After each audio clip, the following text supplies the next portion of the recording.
जो वीडियो अब आप देखने जा रहे हैं, ये वीडियो चंद महीने पहले बनाया गया था, लेकिन इसको मैंने काफ़ी चीज़ों को ध्यान में रखते हुए और एक उम्मीद के कारण, एक उम्मीद की किरण के कारण इसको पहले रिलीज़ नहीं किया। लेकिन आज जिस तरीके का माहौल और जैसे चीज़ें और ख़राब हुई हैं, बद से बदतर हुई हैं, उन सभी को ध्यान में रखते हुए अब और कोई चारा नज़र नहीं आता, इसीलिए ये वीडियो रिलीज़ कर रहा हूँ। आपके ज़िंदगी के केवल 20-21 मिनट आपसे मांग रहा हूँ। ये 20-21 मिनट आपके जीवन के कम से कम अगले 20-21 साल और देश के 20-21 साल बदल सकते हैं। आपसे अनुरोध है कि आप ये 20-21 मिनट इस वीडियो को दीजिए, मुझे दीजिए और इस देश को दीजिए। ये बहुत ही ज़रूरी वीडियो मैं बना रहा हूँ एक संदेश देने के लिए। आज हर तरीके से लोगों की आवाज़ को दबाया जा रहा है। ये जो सरकार पूरे देश को मणिपुर बनाने में आज उतारू है, उसके इस नापाक इरादों को हम रोक सकें। डिमोनेटाइजेशन हो, जीएसटी हो, लॉकडाउन हो, कोविड हो, यहाँ पे इस सरकार के कारण ही लाखों लोगों ने अपनी जान गंवाई। क्या ऐसी सरकार को एक भी दिन और सत्ता में रहने का हक है?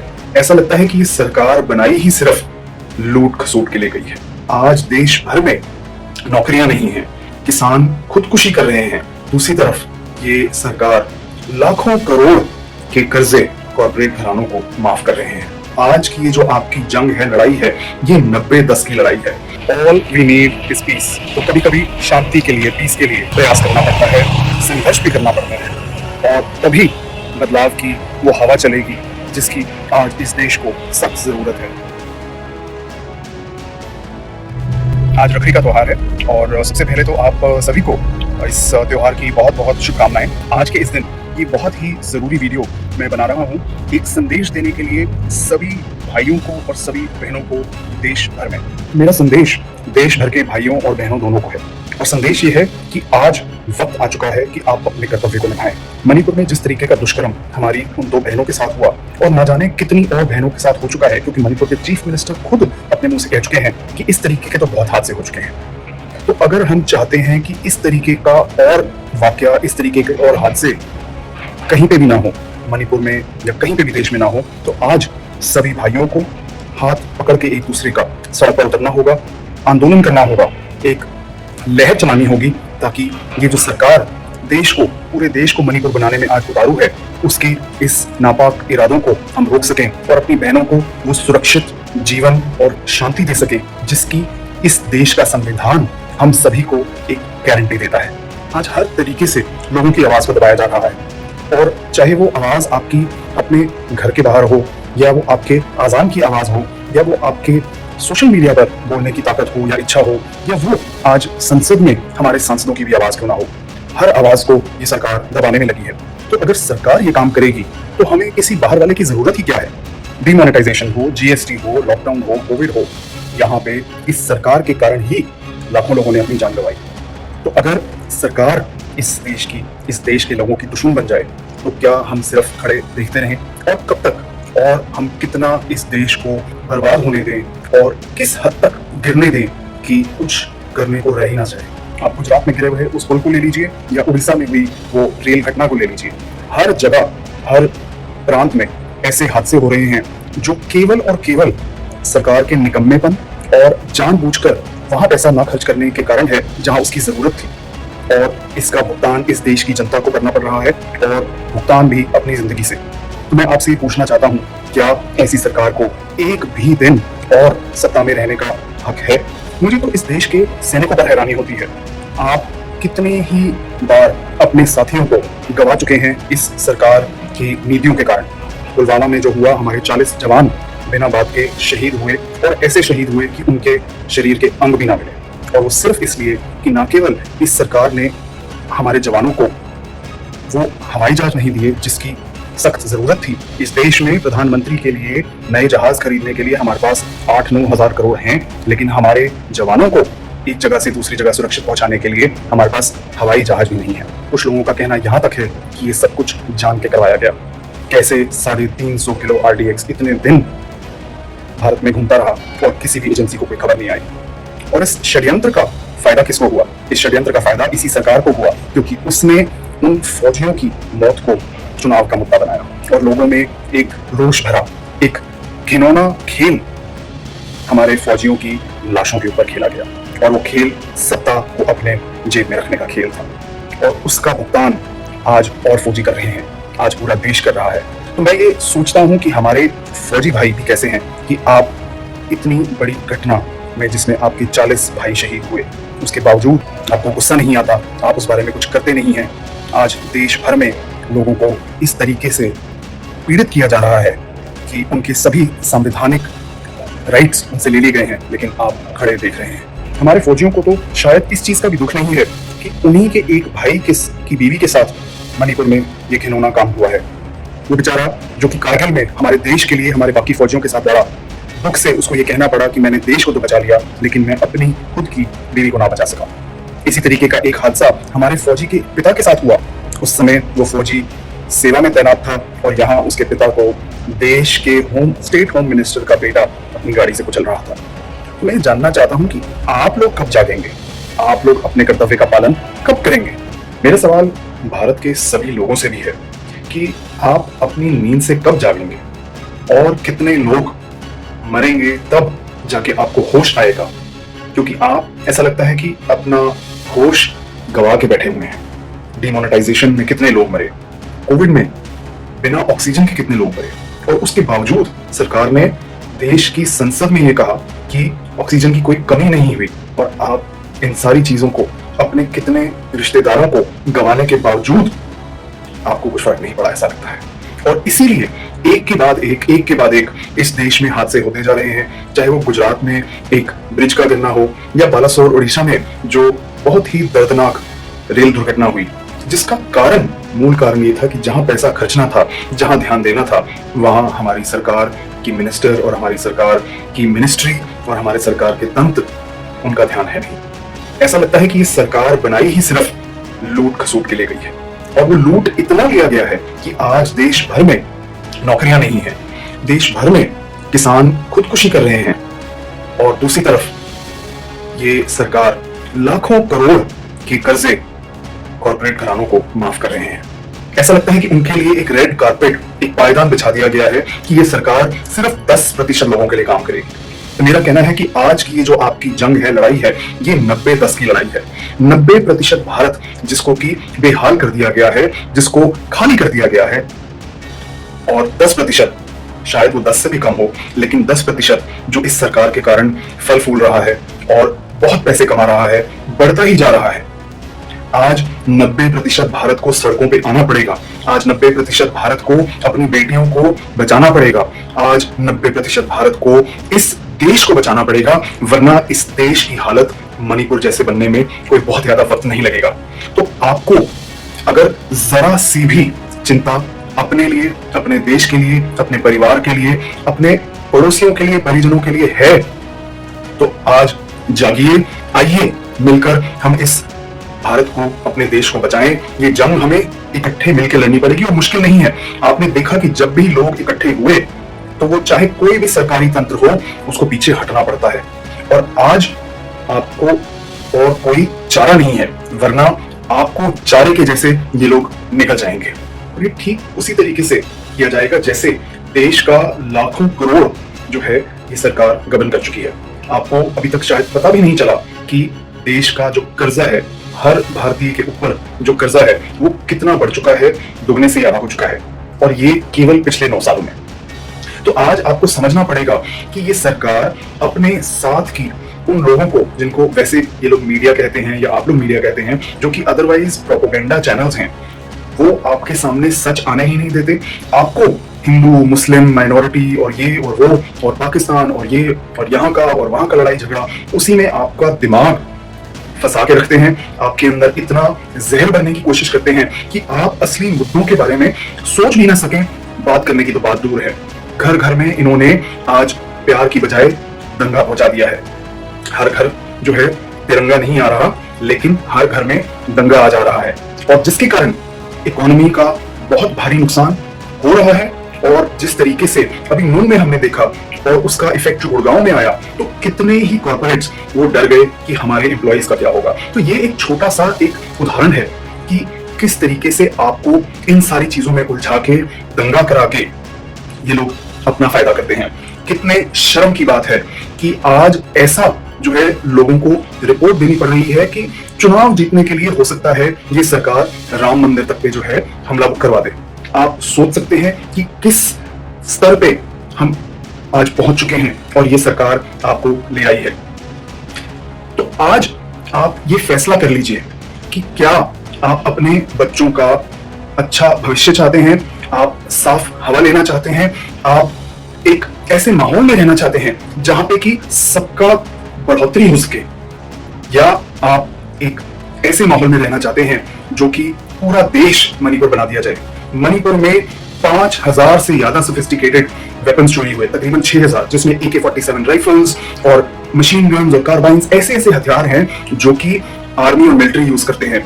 मोर्टार्स और ग्रेनेड्स हैं उसमें, और 6 लाख गोलियां हैं।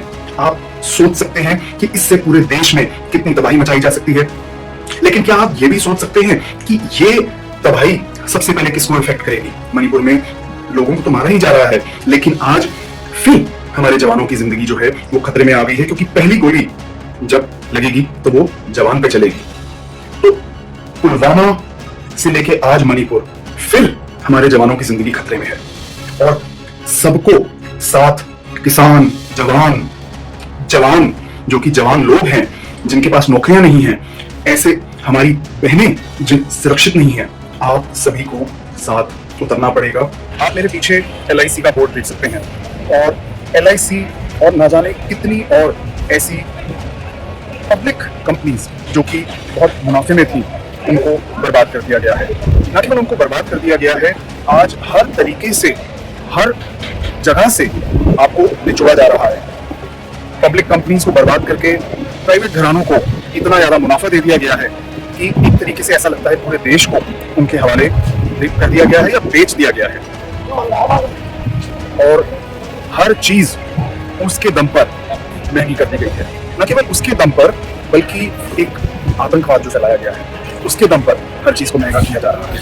और आप कुछ बोल नहीं पा रहे, कुछ कर नहीं पा रहे, क्योंकि आप अपने रोजमर्रा के एक ऐसे उलझन में फंसे हुए हैं कि आज 80 करोड़ लोगों को मुफ्त का राशन जो सरकार कहती है वो दे रही है, उस पर गुजारा करना पड़ रहा है। तो और कोई भी अगर आवाज उठाता है, कुछ करता है, तो उस पर डंडे बरसाए जाते हैं और उसको न जाने क्या क्या कहा जाता है, लोगों को जेल में भर दिया जाता है। तो इस सारे का हमें समझना होगा कि इस सारे को आज बदलने की जरूरत है और एक इतिहास नया रचने की जरूरत है। G20 के लिए आज दिल्ली में कितनी जगह इस तरीके की रोशनियां लगाई गई हैं, टिमटिमाते बल्ब, लेकिन देश भर में कितने ही घरों की रोशनियां बिल्कुल बंद कर दी गई हैं, घरों के चिराग उजाड़ दिए गए हैं, घरों की संतानें आज सड़क पर भीख मांगने को मजबूर हैं, बच्चों को बेचकर कुछ लोग अपना काम चला रहे हैं, बच्चों को अनाथ आश्रम में डालकर कुछ लोग उनको जिंदा रख पा रहे हैं। देश में बढ़ता हुआ क्राइम, हर तरफ बढ़ता हुआ क्राइम, और उस तरफ एक झूठी छवि देश की बनाने की कोशिश करी जा रही है। लेकिन इनको लगता है कि सारी दुनिया मूर्ख है। यहाँ का जो प्रोपेगेंडा चैनल है वो तो जो मर्जी करते रहे, लेकिन अभी बाकी देशों में इतनी दलाली नहीं है, तो वो जानते हैं कि भारत की असली हालत क्या है। और इससे पहले कि ये हालत उस तरफ पहुंच जाए, उस जगह पहुंच जाए जहाँ पे कि एक बारी फिर आपको सांस लेने का भी मौका ना मिले, एक बारी फिर आपको नदियों में लाशें बहती नजर आए, उससे पहले ही इस बारी हमें इसका संज्ञान लेना होगा, इसको यहीं पे रोक लगानी होगी। वैसे तो G20 के लिए इस सरकार का जो PR कैंपेन है, जो इसका एजेंडा कैंपेन है, प्रोपेगेंडा कैंपेन है, वो one earth, one family, one future का है। लेकिन ये सरकार आज इस देश में क्या कर रही है? ये इस देश को खंड खंड कर रही है, इस देश के लोगों में आतंक फैला रही है, और इस देश के लोगों को इस कगार पे, और इस देश को भी इस कगार पे लाके खड़ा कर दिया है कि इसका बहुत ही भयानक अंत होगा। और अगर आप इस गलतफहमी में हैं कि ये जो नफरत है, ये जो आतंक है, ये केवल एक समुदाय या एक धर्म विशेष के लोगों के खिलाफ है, तो आपको पूर्व कानून मंत्री किरण रिजिजू का वो बयान सुन लेना चाहिए, जिसमें वो बड़े खुले तरीके से लोगों को धमकी दे रहे हैं कि किसी को नहीं बख्शा जाएगा। और इस किसी को में वो हर कोई इंसान है जो इस सरकार के खिलाफ आवाज उठाता है, या जो हमारे हक में, हमारे भले में जो चीजें हैं उनकी जरूरत है उसके लिए आवाज उठाता है, या वो इस देश में चल रहे इस आतंकवाद या जो इस सरकार और इस सरकार के साथ जुड़े संगठनों ने एक नरसंहार की तैयारी कर रखी है उसके खिलाफ जो भी आवाज उठाता है।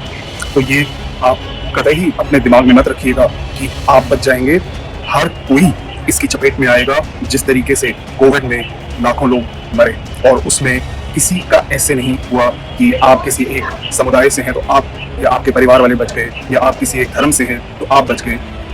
इस सरकार की विफल नीतियां और इस सरकार की जो प्लानिंग है वो हम सभी को बराबर ही चपेट में लेगी। इस सरकार का मकसद है इस देश को ईरान या अफगानिस्तान में तब्दील कर देने का। आज दुख होता है कि आज के भारत में बच्चों को स्कूलों में पढ़ाई की बजाय लड़ाई का सामना करना पड़ रहा है। छोटे छोटे बच्चे जो कि पहले इतने खूबसूरत सारे जहां से अच्छा ये हिंदुस्तान हमारा या जनगण मन के वीडियो बनाते थे, आज वो छोटे छोटे 5 साल 7 साल के बच्चे दूसरी कौम के लोगों को मारने के बारे में वीडियो बना रहे हैं, और उसके बावजूद ये सरकार उस पर कुछ नहीं कर रही। बच्चों का, बच्चियों का स्कूल जाना, कॉलेज जाना, यूनिवर्सिटी जाना दूभर हो गया है।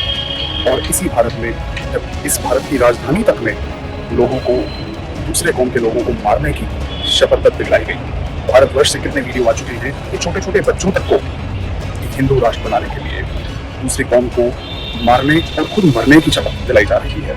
तो आज हम इस कगार पे खड़े हैं। भारत से बेहतर दुनिया में अनेकता में एकता का प्रतीक और कोई नहीं हो सकता, और उसी प्रतीक को आज बहुत ज्यादा हानि पहुंचाई जा रही है। तो हमें जरूरत है कि हम उस दिशा में जहां जा रहे हैं उसको रोक लगाएं और वापस उस दिशा में आए जहां पे अलग अलग तरीके के लोग, अलग अलग समुदाय के लोग, अलग अलग धर्म के लोग सभी मिलकर साथ रहते हैं और साथ मिलकर भारत को आगे बेहतर पथ पर, बेहतर जगह ले जाने के लिए कार्यरत रहते हैं। मेरे पीछे इस दीवार पे बहुत ही खूबसूरत और जरूरी मैसेज लिखा है, all we need is piece.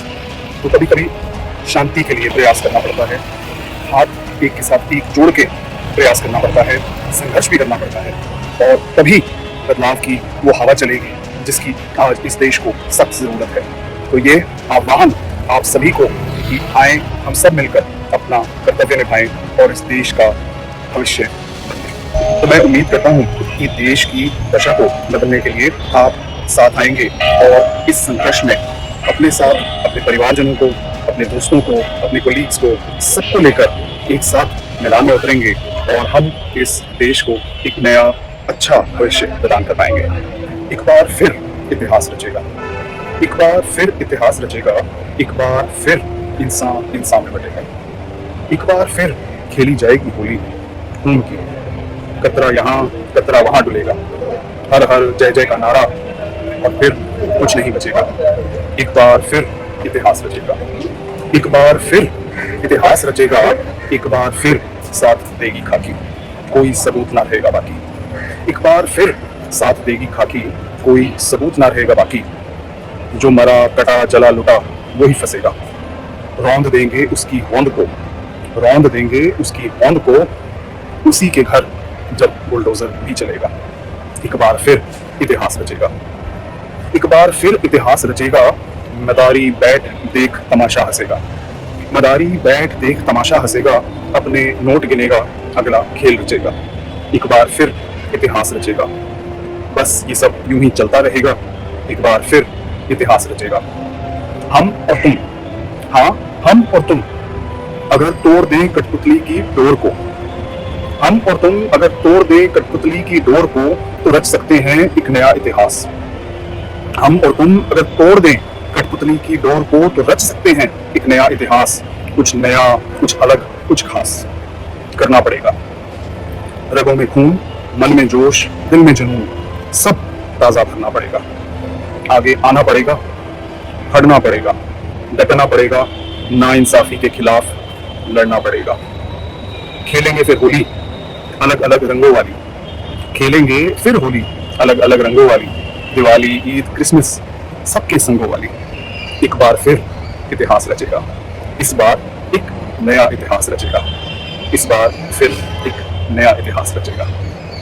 आइए मिलकर इस नए इतिहास की नींव रखें और मिलकर एक नया इतिहास रचें।